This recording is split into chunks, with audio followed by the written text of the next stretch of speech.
우리는 지난 시간에 사무엘의 가정에 내려진 축복을 함께 나누었습니다. 어둡고 답이 없는 그런 시대에 하나님은 조용히 묵묵하게 한나와 사무엘을 통하여 하나님의 나라를 새롭게 할 계획들을 삼으셨습니다. 그리고 한나에게 사무엘 이후에 무려 5명의 자녀를 허락하심으로 인해서 하나님은 살아계시고 하나님을 믿고 의지하는 자에게 정말 하나님의 축복하심을 여실없이 보여주는 어떤 그런 이야기를 성경은 증거하고 있습니다. 이렇게 한나에 대한 축복을 하나님이 허락하셨다는 것을 성경은 이야기한 후에 그 시선을 완전히 다른 곳으로 독자들에게 돌리게 하는데요. 어떤 곳으로 돌릴까요? 사무엘상 2장 22절의 말씀을 보겠습니다. 시작. 엘리가 매우 늙었더니 그의 아들들이 온 이스라엘에게 행한 모든 일과 회막문에서 술을 부는 여인들과 통치 말씀을 듣고 한나는 하나님의 축복을 받아서 정말 행복한 삶을 누리고 있을 때에 한편 하나님의 임재가 임하는 성소에서는 방금 읽었듯이 참담한 일이 벌어지고 있었습니다. 회막문 앞에서 엘리의 아들들이 성소에서 수종 드는 여인들을 건드렸던 겁니다. 거룩한 장소에서 레위지파 여인들이 돕고 있는, 성막에서 돕고 있는 그 여인들을 범했던 거죠. 우리는 여기에서 그들이 범죄한 그 장소를 깊이 생각할 필요가 있습니다. 회막문, 어떤 장소일까요? 출애굽기 29장 42절부터 46절인데요. 우리 한 절씩 교독해 보도록 하겠습니다. 이는 너희가 대대로 여호와 앞 회막문에서 늘 드릴 번제라. 내가 거기서 너희와 만나고 내게 말하리라. 내가 거기서 이스라엘 자손을 만나니 내 영광으로 말미암아 회막이 거룩하게 될지라. 내가 그 회막과 제단을 거룩하게 하며 아론과 그의 아들들도 거룩하게 하여 내게 제사장 직분을 행하게 하며 내가 이스라엘 자손 중에 거하여 그들의 하나님이 되리니 함께 있습니다. 그들은 내가 그들의 하나님 여호와로서 그들 중에 거하려고 그들을 애굽 땅에서 인도하여 낸 줄을 알리라. 나는 그들의 하나님 여호와니라. 아멘. 여기에서 회막은 성막의 다른 말입니다. 성막이라고 말하기도 하고 회막이라고 말하기도 합니다. 그러니까 회막이 방금 읽은 본문을 보니까 뭐라고 얘기합니까? 하나님의 임재가 있는 것이고 하나님과 만나는 장소이며 하나님을 만나는 이스라엘 백성들은 거룩한 사람들로 변하는, 그곳에서 하나님의 임재와 말씀이 역사가 나타나고 그 말씀을 듣는 일이 일어나는 것입니다. 그리고 그와 같은 하나님과의 만남은 거룩한 만남이며 소통이 되고 회막문에서 하나님의 축복이 나타나는 것입니다. 자, 회막문은 그냥 문이 아니었던 겁니다. 그냥 출입구가 아니라 하나님을 만나는 장소, 하나님의 말씀이 선포되는 장소, 하나님의 은혜와 축복이 흘러나가는 축복의 통로였던 겁니다. 그래서 이스라엘 백성들은 회막문 자체를 신성시하게 여겼습니다. 중요한 장소였습니다. 그런데 그곳에서 어떤 일이 일어났다고요? 성범죄가 일어난 겁니다. 모든 이스라엘 백성들이 가장 성스럽고 가장 거룩하게 여기는 그 장소에서 가장 더럽고 추악한 범죄가 누구로부터? 제사장으로부터 일어났던 겁니다. 가장 거룩한 장소를 가장 더러운 장소로 만들었습니다.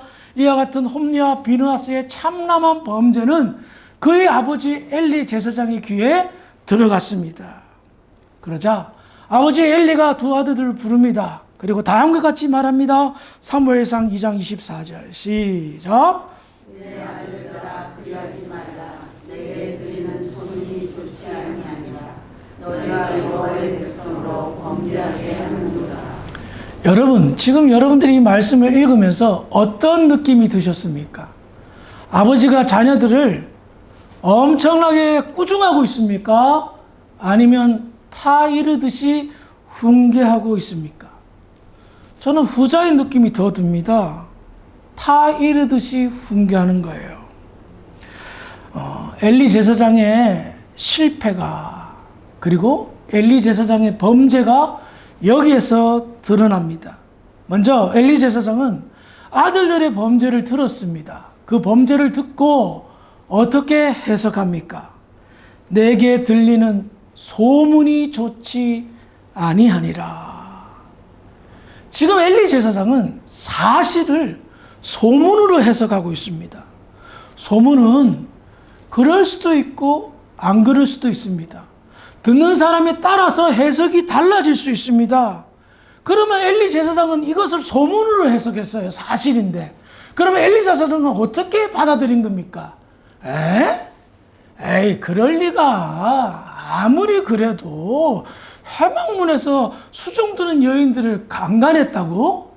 에이, 그럴 수가 없지. 혹시 걔네들 좀 젊어서 혈기가 왕성하니까 여인들 손목 한번 잡은 거 가지고 그렇게 말하는 거 아닌가? 엘리 제사장은 성경에 나와 있듯이 매우 늙었습니다. 그렇게 표현합니다. 그리고 판단마저 흐려졌습니다. 그럼에도 불구하고 엄청난 범죄를 저질렀습니다. 왜냐하면 아들들의 범죄는 쉽게 다룰 문제가 아니었기 때문입니다. 평범한 사건이 아니었습니다. 제사를 해방하였고 성소를 더럽혔고 백성들을 미혹시켰어요. 왜? 당시 가나안 성전, 즉 우상을 섬기는 성전에서 그런 일들이 일어났기 때문입니다. 가나안 신전도 우상 신전에서는 여사제들과 성관계를 맺음으로 인해서 풍요로운 것을 얻는다 하는 그런 것이 그들의 제사였습니다. 그러니 얘네들도 그런 생각으로 저질렀는지 모릅니다. 아무튼 아무리 나이가 많다 하더라도 그렇게까지 판단이 흐려질 수가 있을까요? 소문으로 판단하고 평가하는 게 아니죠. 철저하게 조사하고 사실로 드러난다면 내쫓아야죠. 그렇죠? 제사장 직분을 아무리 아들이고 후계자라 할지라도 파면시켜야 되죠. 그런데 타 이르듯이 훈계로 그쳤다는 겁니다. 여기서 늙었다는 것은 단순하게 나이가 많이 들었다는 것이 아닙니다. 육체적으로도 늙을 뿐만 아니라 영적으로도 늙었다는 것을 말합니다. 그러니 영적으로 분별하지 못하고 영적으로 판단하지 못했던 겁니다. 그래서 단순히 경고하는 데만, 타 이르는 데만 그친 거예요. 사무엘상 2장 25절을 볼까요? 시작. 사람에게 범죄하면 하나님이 심판하시려니와 만일 사람이 여호와께 범죄하면 누가 그를 위하여 강구하겠느냐 하되 그들이 자기 아버지의 말을 듣지 아니하였으니 이는 여호와께서 그들을 죽이기로 뜻하셨음이니라. 엘리 제사장은 판단이 흐렸지만 그래도 정확하게 알고는 있었습니다. 무엇을 알고 있습니까? 사람이 사람에게 범죄하면 내가 회개기도 하고 또 누군가 변호사가 돼서 중보기도 하고 용서해달라고 간구할 수 있지만 사람이 하나님께 범죄하면 변호사가 필요 없다는 거예요. 누가 이거 용서해 주세요. 이렇게 할 수 있는 상황이 아니라는 겁니다. 그래서 그렇게 하지 말라라고 이야기하는 거예요.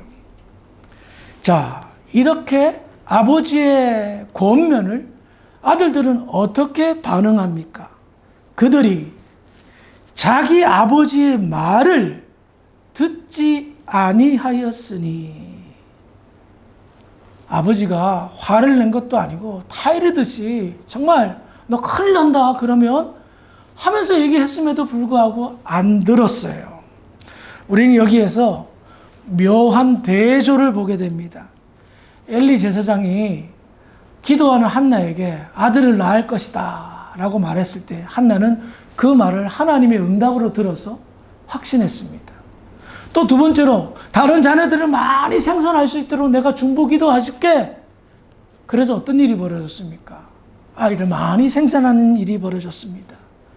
나이가 많고 영적으로 둔감해졌고 하는 모든 일들을 지금 자기 자식들에게 맡긴 상황일지라도 하나님은 엘리의 제사장, 당시 그 늙고 연약한 엘리 제사장에게 영적인 권위를 세워주고 계셨다는 거예요.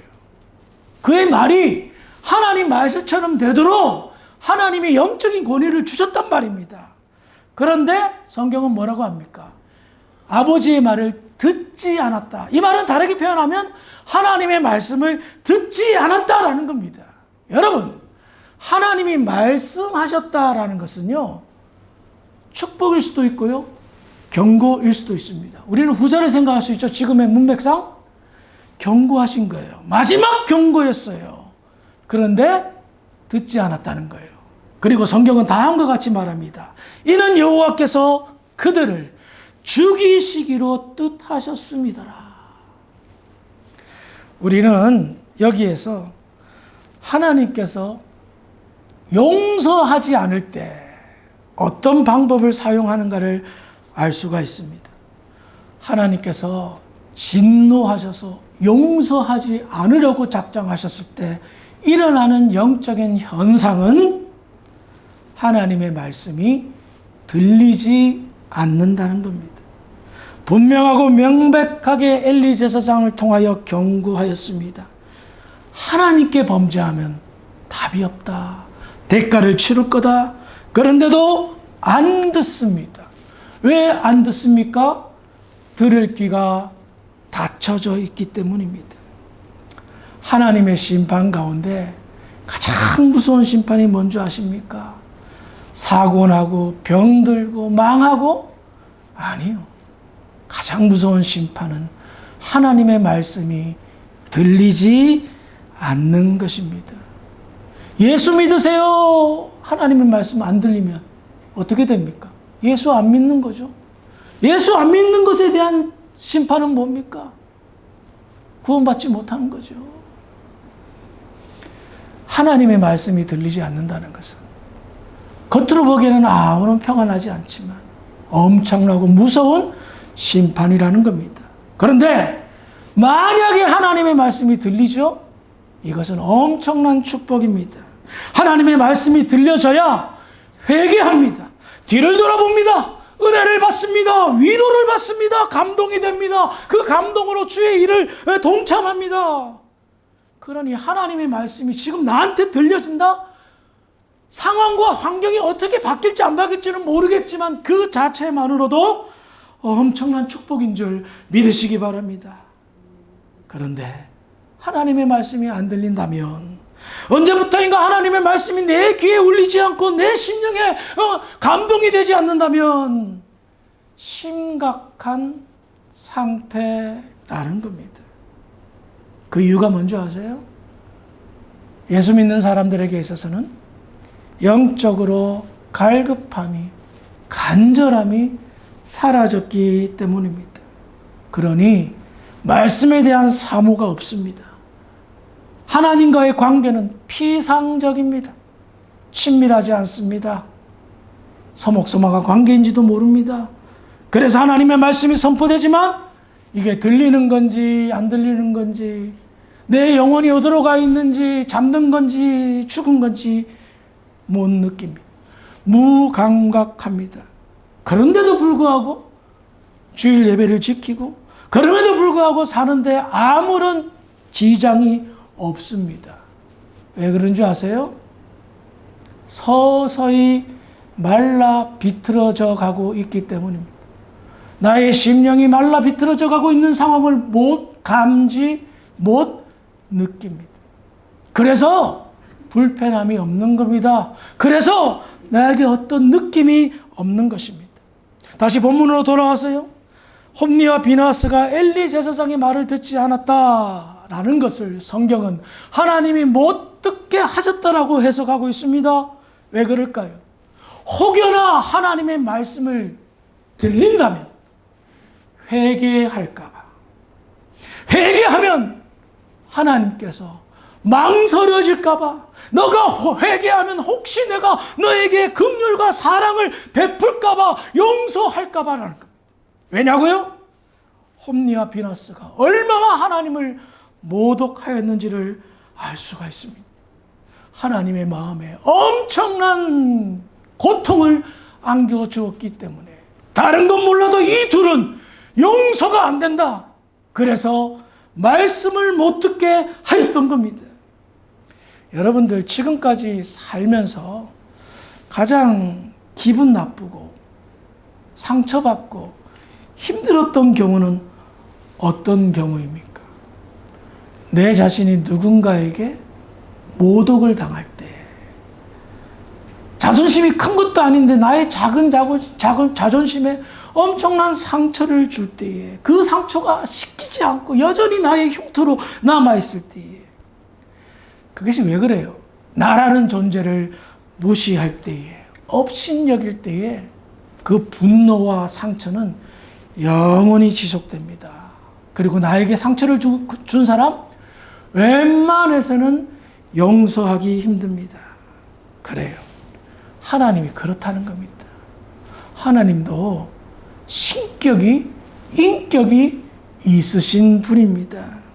그래서 하나님께서 이 두 사람에 대한 굳은 결심과 의지를 가지셨습니다. 무슨 결심? 무슨 의지? 죽이기로 작정하셨던 겁니다.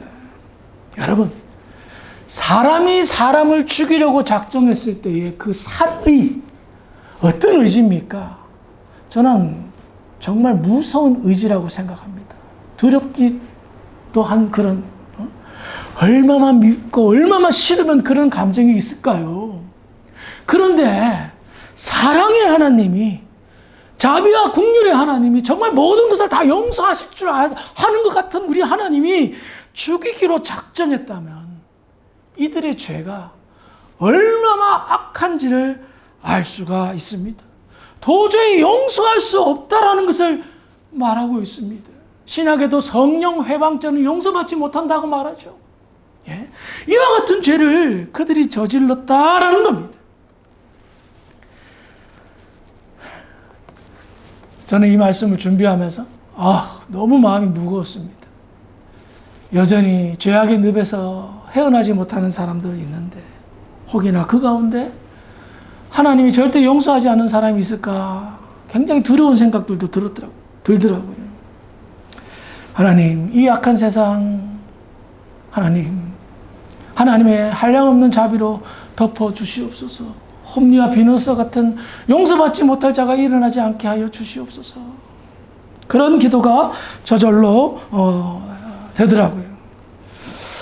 이렇게 엘리의 두 아들들이 하나님의 말씀이 들리지 않게 함으로 인하여 하나님의 심판을 피할 수 없다라고 성경이 못 박을 때에, 성경은 침울하고 안타까워하고 두려워하는 독자들에게 다음과 같은 메시지를 툭 하고 던집니다. 사무엘상 2장 26절 시작. 아이 사무엘이 정전 사람의 여호와와 사람들에게 을 더욱 가져라. 아멘. 성경은 반복적으로 엘리의 두 아들들과 사무엘을 비교하고 있습니다.